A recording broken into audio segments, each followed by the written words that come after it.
Here I've got KENXINDA V6 and let me show you how to activate and use portable hotspot on the following device. So at first let's open the settings, then under wireless and networks click on more and then go to tethering and portable hotspot.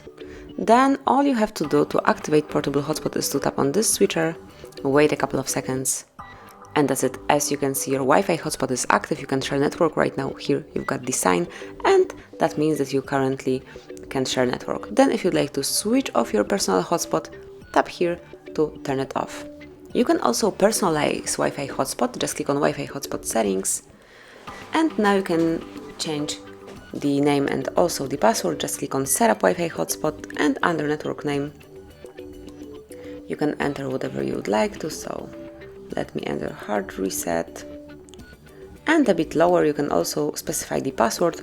Just click on show password to see what your current password is, then delete it and enter a new one. Just remember that the password must have at least 8 characters and then click on save. And that's it, you've just changed the network name and also the password. You know how to activate and deactivate Wi-Fi hotspot, but also you can have a quick access to Wi-Fi hotspot through the upper bar, smoothly slide it and then click on hotspot. Tap and within a couple of seconds you will be able to share network with other devices. This is it, as you can see, tethering or hotspot active. Here we've got the notification and also the sign appear in the left upper corner, and then you can switch it off the same way smoothly by tapping on the icon. So that would be all. This is how you can smoothly and easily share network with other devices, how you can activate and personalize Wi-Fi hotspot in your device. Thank you for watching.